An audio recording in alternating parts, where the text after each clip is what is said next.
నమస్తే. Welcome to Telugu రాజ్యం. ఈరోజు మనతో పాటున్నారు ప్రముఖ అడ్వకేట్ పేపకాయల రామకృష్ణ గారు. వారితో మాట్లాడదాం. సార్ నమస్తే. నమస్కారం సార్. ప్రొఫెసర్ నాగేశ్వర్ గారు చేసిన ఒక క్లెయిమ్ 2 తెలుగు రాష్ట్రాల్లో ఎంత సెన్సేషన్ క్రియేట్ చేసిందో చూసాము. అమిత్ షా మాకు జగన్ ఒక శాశ్వత మిత్రుడు, చంద్రబాబు కేవలం ఇన్‌స్టాంట్ మిత్రుడు మాత్రమే అని పవన్‌కి హితబోధ చేయటం. ఇదంతా చాలా పెద్ద కాంట్రోవర్సీ అయింది. తర్వాత అది ఎటువంటి టర్న్ తీసుకుందంటే కూటమి పార్టీలు వెర్సెస్ నాగేశ్వర్ గారి అన్న తరహాలో ఆ కాంట్రోవర్సీ అయితే సాగింది. ఆ తర్వాత ఇప్పుడు అది లేటెస్ట్ గా తెలంగాణ జర్నలిస్టులు అలానే ఏపీ సెటిలర్స్ మధ్య వివాదం జరిగేలాగా కాంట్రోవర్సీ అయితే మరింత టర్న్ అవుతుంది. నిన్న ప్రెస్ క్లబ్ లో కొంతమంది తెలంగాణ జర్నలిస్టులు ఆయనకి సపోర్ట్ గా మాట్లాడటం, అలానే పవన్ కళ్యాణ్ ని చాలా తీవ్ర పదజాలంతో విమర్శించటం చూసాము. సో దీని మీద ఏమంటారు? ప్రొఫెసర్ నాగేశ్వర గారు ఆయన చాలా విజ్ఞానవంతుడు, చాలా చదువరి, చాలా అధ్యయనకారుడు, చాలా అద్భుతమైనటువంటి మేధో సంపత్తి కలిగినటువంటి మనిషి. కానీ ఇవన్నీ ఒక ఎత్తు. కాకపోతే మిగిలినటువంటి లాజిక్ గాని, లేకపోతే ఆలోచన తీరు గాని, లేకపోతే విధానాలకి ఆయన కట్టుబడి ఉండేటటువంటి నిబద్ధత గాని ఆయనకి ఉన్నాయా లేవా అనేటటువంటి దాన్ని ఆ కోణంలో ముందు మనం చూడాలి సార్. మొట్టమొదటిగా ఆయన చెప్పినటువంటి మొట్టమొదటి మాట, పవన్ కళ్యాణ్, నాదెండ్ల మనోహర్ ఇద్దరు అమిత్ షా దగ్గరికి వెళ్ళారు.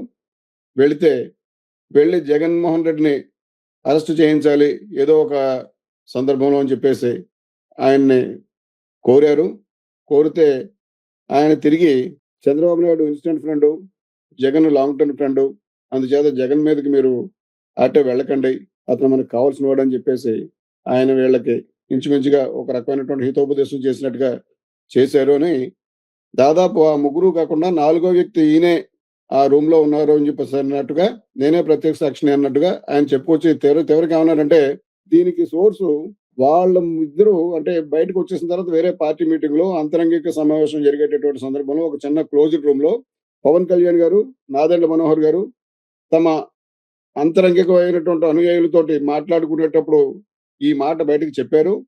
అందులో విన్నటువంటి అతి సన్నిహితుడు పవన్ కళ్యాణ్కి, నాదెండ్ల మనోహర్కి అతి సన్నిహితంగా మెలిగేటటువంటి ఒక మనిషి నాకు చాలా రూఢిగా చెప్పారు, కాబట్టి నేను దీన్ని నమ్మి నేను పబ్లిష్ చేస్తున్నానని చెప్పేసి ఆయన చెప్పారు. ఈవేళ అలా చెప్పగలిగినప్పుడు అంతటి నిజానికి ఆయన దాదాపుగా 45 సంవత్సరాలుగా ఈ రంగంలో ఉన్నాడని చెప్తున్నారు. ఆయన విజ్ఞానం మనకి తెలుసు. ఎందుచేతంటే ఆయన మనం వింటుంటాం కాబట్టి ఆయన నాలెడ్జ్ డిఫరెంట్ డైవర్సిఫైడ్ సబ్జెక్ట్స్ మీద ఆయన ఎంత లోతైనటువంటి విశ్లేషణ చేస్తారో, ఎలాంటి ప్రశ్న అడిగినప్పటికీ కూడా ఇన్స్టెంట్ గా సమాధానం ఎలా చెప్తారో ఇవన్నీ మనం చూస్తూ ఉంటాం. అలాంటి మనిషి అంత నిబద్ధత, అంత సుదీర్ఘమైనటువంటి ఈ అనుభవం ఉన్నటువంటి మనిషి, మరి అతనికి చెప్పినటువంటి మనిషి ఎవరో పేరు చెప్పగలగాలి. పేరు చెప్పలేనప్పుడు ఇంకా విషయాన్ని బయటకు చెప్పకూడదు. ఆ రకంగా ప్రొఫెసర్ నాగేశ్వర గారు ఈ ఇన్సిడెంట్ లో ఖచ్చితంగా మొట్టమొదట దొరికిపోయారు. ఆయన అడ్డంగా దొరికిపోయారు. మనం ఆ రకంగా చూడాలి. ప్రొఫెసర్ నాగేశ్వర గారు చెప్పినటువంటి మాటను ప్రతి ఒక్కరు ఇంచుమించుగా 100% క్రెడిబిలిటీ ఇచ్చి ఎలా నమ్మేస్తారో, ఇలాంటి ఇన్సిడెంట్ చూసిన తర్వాత ప్రొఫెసర్ నాగేశ్వర గారు చెప్పింది కూడా మనం ఇంకొకసారి చెక్ చేసుకోవాలి, అది గోస్పెల్ ట్రూత్ అని చెప్పేసి అనుకోవడానికి వీలేదని చెప్పేసి అనే ఒక అభిప్రాయానికి ఇప్పుడున్నటువంటి పాఠకులు గాని, శ్రోతలు గాని వచ్చేటటువంటి సందర్భం ఉంది. అదొక పక్క. అంటే ఇదంతా నిజం కాకపోయి ఉండొచ్చు అంటారా? ఇది ఇప్పుడు ఆయన చెప్పిందంతా, ఇప్పుడు అమిత్ షా వాళ్ళకి హితబోధ చేయటం ఇదంతా నిజం కాదు అని కూడా మనకేమీ రూఢి అవ్వలేదు కదా. అమిత్ షా హితబోధ అంటూ చేస్తే దాన్ని హితబోధ అనకూడదండి, తలంటేనని చెప్పేసి అనాలి. వెళ్ళిన వాళ్ళిద్దరికి హితబోధ చేయడం అనేటటువంటిది ఎలా ఎవరు చేస్తారంటే, ఇంచుమించుగా తమ్ముడో కొడుకో లేకపోతే అతి ఇంట్లో ఉన్న మనిషో చెప్తే, బాబు నాయన ఇలాంటి పెట్టుబడి పెట్టొద్దు, ఇలా అనవసరమైనటువంటి ప్రయత్నం, ఈ రకమైనటువంటి స్టేక్ లోకి వెళ్ళొద్దు, నువ్వు కొంచెం జాగ్రత్తగా ఉండని చెప్పేసి హితబోధ చెప్పడం అది. అంతేగాని బయట వ్యక్తి ఏదైనా వచ్చినప్పుడు అనవసరమైనటువంటి ఇలాజికల్ ప్రోగ్రామ్ ఏదైనా మన ముందు పెట్టినప్పుడు, ప్రతిపాదన మన ముందు పెట్టినప్పుడు ఇంచుమించుగా అందులో ఉన్నటువంటి లోటుపాట్లు చెప్పేసి తలంట వేయటం అనేటటువంటిది ఒకటి జరుగుద్ది.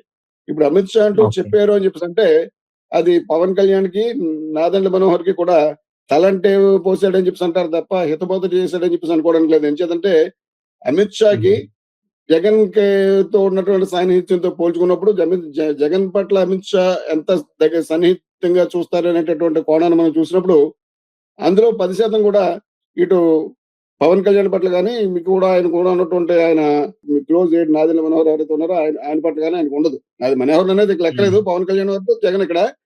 అమిత్ షా ఓకే. గానీ Modi point of view point నుంచి చూసినప్పుడు జగన్ వాళ్ళిద్దరికి మోడీకి, షాకి జగన్ చాలా సన్నిహితుడు, చాలా అంతరంగికుడు, చాలా కావాల్సినటువంటి మనిషి when compare to Pawan Kalyan. ఈవేళ ఇది పబ్లిక్ అవ్వదు. మీకు సింగిల్‌గా వెళ్ళని సింహం సింగిల్‌గా వెళ్తుంది. ఎవరెవరో అని చెప్పేసి ఇలాంటి మాటలు మాట్లాడుతుంటారు ఎవరు జగన్మోహన్ రెడ్డి వాళ్ళను. వాళ్ళు ఎందుకంటే ఎందుకు సింగిల్‌గా వెళ్తారు పబ్లిక్‌లో బీజేపీ తోటి ఎందుకు పొత్తుకు వెళ్ళరు అని చెప్పేసి అంటే మనం ఆలోచించుకున్నప్పుడు జగన్‌కు ఉన్నటువంటి ఓటు బ్యాంకు, బీజేపీకి ఉండేటటువంటి ఓటు బ్యాంకు పరస్పర విరుద్ధంగా ఉంటాయి. వాళ్ళు వేస్తే వీళ్ళు వెళ్ళిపోతారు. వీళ్ళు వేస్తే వాళ్ళు వెళ్ళిపోతారు. అక్కడ ఇంచుమించుగా పాలు తేనెలా కలిసిపోకుండా పాలు నూనెలాగా వికటించిపోతుంటదన్నమాట వాళ్ళిద్దరూ గనుక కలిస్తే. అందుకని చెప్పేసి వాళ్ళిద్దరూ పబ్లిక్‌లో కలరు. కానీ వాళ్ళకున్నటువంటి తెరచాటు బంధం ఈ దేశంలో ఇంక మరి ఎవరికీ ఉండదనేటటువంటిది మామూలుగా పేపర్ చదివేటటువంటి ప్రతి ఒక్కరికి తెలిసినటువంటి విషయం. వైసీపీ కూడా ఎప్పుడు ఖండించింది లేదు. మాకు బీజేపీకి ఎలాంటి సంబంధాలు లేవు అని వాళ్ళు కూడా ఖండించింది ఎప్పుడూ లేదు. ఖండించడం ఎలా ఖండిస్తారండి? వాళ్ళు ఖండించేది ఏముంటుంది అందులో? ఖండించాల్సినటువంటి సందర్భం కూడా తెచ్చుకోరు వాళ్ళు. వాళ్ళు కూడా ఇంచుమించుగా ఈ చంద్రబాబు నాయుడు చాణక్యుడు అంటారు గానీ అది తప్పు. జగన్మోహన్ రెడ్డే చాణక్యుడు రాజకీయంగా చూసినప్పుడు. ఎంచేతంటే అనవసరమైన అధిక ప్రసంగం చేయకపోవటం, అనవసరమైనటువంటి మాటలు మాట్లాడకపోవటం, చేసేది చాలా సైలెంట్ గా చేయటం, చేయాల్సిందనేటువంటిదని మూడో కంటికి తెలియకుండా చేయటం, ఇవన్నీ ఈ ట్రైట్స్ అన్ని కూడా జగన్మోహన్ రెడ్డి దగ్గర ఉంటాయి తప్ప నోటికి ఏది వస్తే అది అప్పటికప్పుడు ప్రలదనం కింద మాట్లాడేయటం అనేటటువంటి గుణం చంద్రబాబు నాయుడులో ఉంది. మీకు మీరు మోడీని పొగిడినప్పుడు పొగుడతాడు, తిట్టినప్పుడు తిడతాడు. పొగిడినప్పుడు ఇంచుమించుగా మూలాల్లో గెలిపి తిట్టేస్తాడు ఆయన. తిట్టినప్పుడు మూలాల్లో గెలిపి తిట్టేస్తాడు, పొగిడినప్పుడు కూడా అర్థం లేకుండా పొగుడతాడు. ఈ రెండు చేయడం జగన్మోహన్ రెడ్డి. ఎవరు చాణక్యుడు ఇప్పుడు మామూలుగా చూస్తే అయితే చాణక్యత అనేటటువంటిది ఈయనకి కలిసి వచ్చినటువంటి అంశాల ప్రకారం ఆయన్ని ఎలా అనేస్తారు తప్ప నిజానికి ఆయన పాపం చాణక్యుడు చాలా ప్లెయిన్ ఆయన చంద్రబాబు నాయుడు గారు. బట్ వేరే జగన్ విషయానికి వచ్చేసరికి ఎప్పుడు ఆయనకి మోడీకి తన మద్దతు అవసరం అవుతుందో అప్పుడు ఇచ్చేసి సైలెంట్ గా కూర్చొని ఉంటాడు ఆయన. అది జగన్మోహన్ రెడ్డి దగ్గర ఉన్నటువంటి విధానం. అందుచేత ఏ రకంగా చూసినప్పటికీ కూడా మోడీ, షాలు ఇద్దరు కూడా జగన్మోహన్ రెడ్డిని తమ ఆంతరంగికుడిగా గుండెలో పెట్టుకుంటారు. ఇది ఎవరో ప్రొఫెసర్ నాగేశ్వరరావు చెప్పినటువంటి మాట ద్వారా ఈ మాట బయటకు వెళ్ళింది. యాక్చువల్ గా వెళ్ళినప్పుడు మనకున్నటువంటి తెరచాటు బంధం బహిర్గతం అయిపోయింది, బయలుపెట్టేసేటి అని జగన్మోహన్ రెడ్డి అభిమానులు ప్రొఫెసర్ నాగేశ్వరరావు పట్ల కొంచెం నిరసన వ్యక్తం చేయాలి తప్ప అమాయకుల్లాగా వెళ్ళిపోయి రోడ్డు మీద పడిపోయారు. ఈ తెలుగుదేశం వాళ్ళను ఇటు జన సైనికులు కూడా అర్థం లేనటువంటి ఆవేశం చూపించి నాగేశ్వర మీద విపరీతమైనటువంటి ట్రోల్స్ చేశారు. వీళ్ళతో చేయకూడదు. ట్రోల్స్ చేయాల్సిన వాళ్ళు జగన్మోహన్ రెడ్డి అభిమానులు, వైసీపీ అభిమానులు. వాటికి రివర్స్ అయింది. మరి ఎందుకనేది నాకైతే నిజంగానే ఆలోచనకు అందట్లేదు. అక్కడితో కాకుండా ఆయన మీద కేసులు పెట్టడం, ఆ కేసులను ఆధారం చేసుకుని ఎవరో పోలీసులు అక్కడికి వెళ్ళటం, తెలంగాణ వెళ్తే మేము అతను అరెస్ట్ అవ్వని చెప్పి వాళ్ళు అక్కడ అడ్డుకోవటం. ఆ తర్వాత జరిగినటువంటి మీరు చెప్తున్నటువంటి ప్రెస్ క్లబ్ లో జరిగినటువంటి మీటింగు, అందులో మిగిలినటువంటి జర్నలిస్టులు అందరూ కూడా రెచ్చిపోయి అనవసరమైనటువంటి మాటలు వీళ్ళు కూడా మాట్లాడేయటం. ఇంచేదంటే వీళ్ళు ఛాన్స్ ఇచ్చేశారు. ఎవరు తెలుగుదేశం, ఇటు పవన్ కళ్యాణ్ కూడా అనవసరం కేసులు పెట్టించడం, పోలీసులు పంపించడం అనేటటువంటిది నిజంగా చాలా అసలు ఏ రకంగానూ కూడా సమర్థించలేనటువంటి నేరం అది.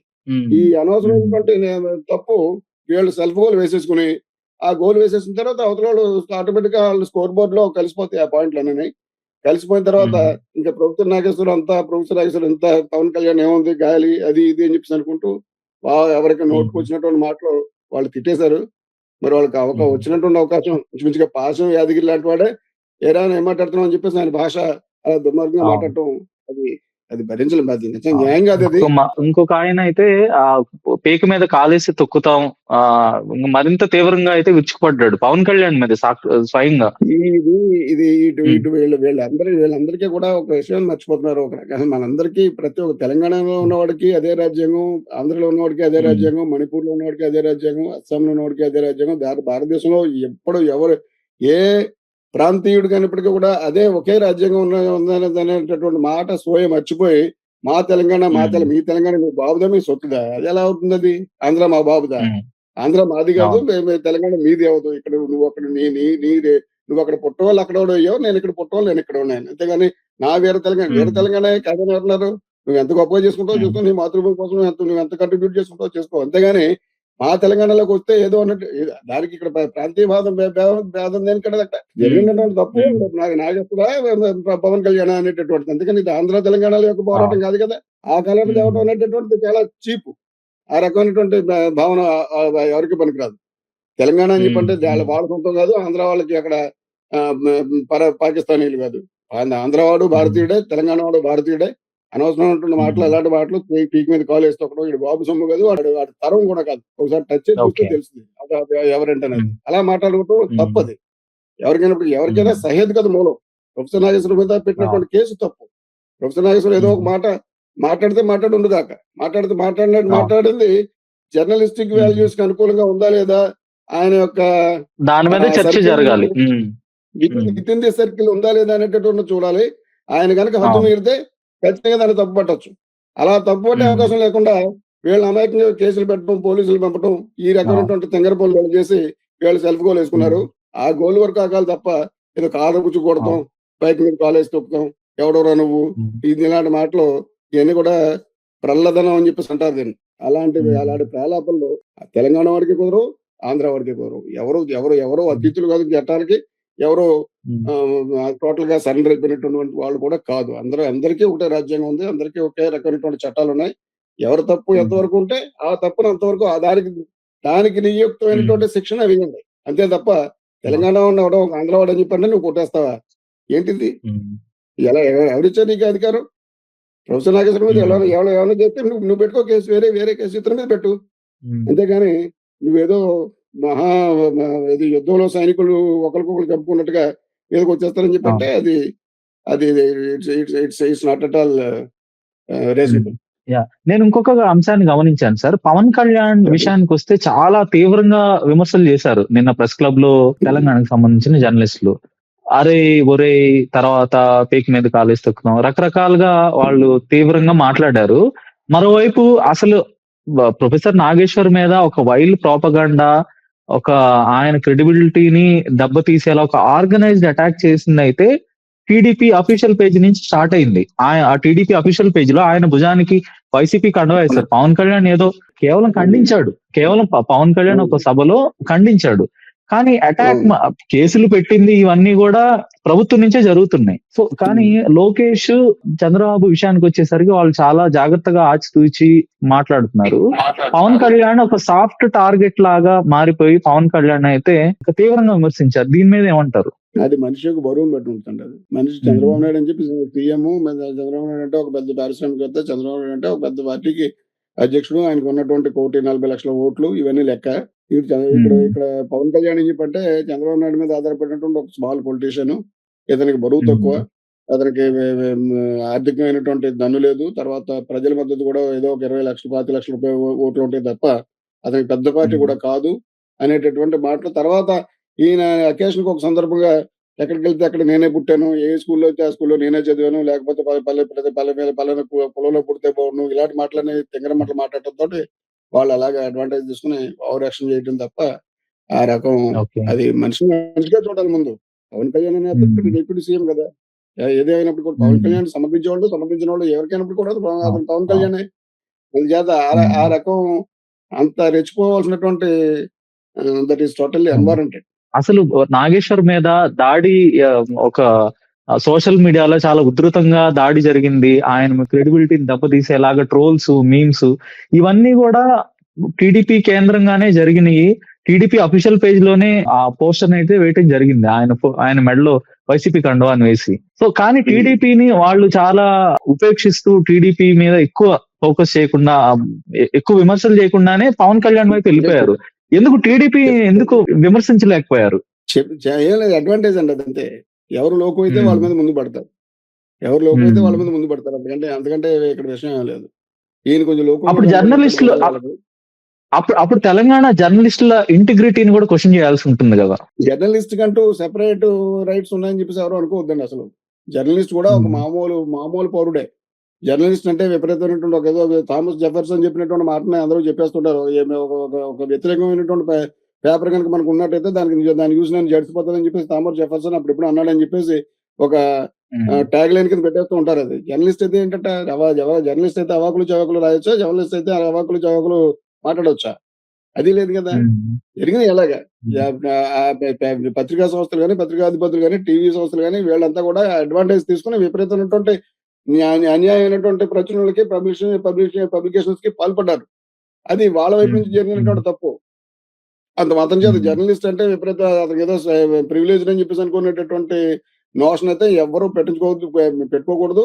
జర్నలిస్ట్ కూడా మిగిలినటువంటి పౌరులు వాళ్ళ యొక్క చర్యలకి ఏ రకమైనటువంటి చట్టపరంగా బాధ్యులు అవుతారో జర్నలిస్ట్ కూడా అలాగే బాధ్యులు అయ్యేటటువంటి సందర్భం. అతనికి ప్రత్యేకమైనటువంటి ప్రివిలేజెస్, ప్రత్యేకమైనటువంటి ఇమ్యూనిటీస్ ఏమి లేవు అతనికి.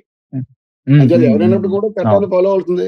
ప్రొఫెసర్ నాగేశ్వరరావు గారు చెప్పినటువంటి మాట మటుకు మూడో వ్యక్తి ఎవరో తన సోర్స్ తన బయటికి చెప్పకుండా ఆ రకంగా మాట్లాడటం అనేది దానివల్ల ఆయన క్రెడిబిలిటీ దెబ్బతింది. అంతవరకు మరి ఆ నష్టాన్ని ఆయన ఈసారి భరించుకోవాల్సిందే. నాగేశ్వర గారు కూడా ఆయన చెప్పినంత మాత్రం గోస్పెల్ ట్రూత్ అని చెప్పేసి నమ్మేటటువంటి చాలా మంది జనం ఈవేళ ఇలాంటి రిడిక్యులస్ క్లెయిమ్స్ కూడా స్టేట్మెంట్స్ కూడా ఈయన ఇస్తాడా, without properly verifying the truth ఈయన మాట్లాడేస్తాడా అని చెప్పేసి అనే సంశయానికి వచ్చారు.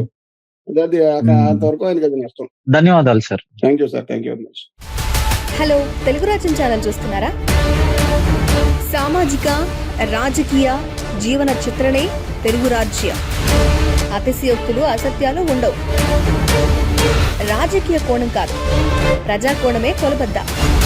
తెలుగు రాజ్యం వీక్షణ మీ ఉత్తమ అభిరుచికి నిదర్శనం.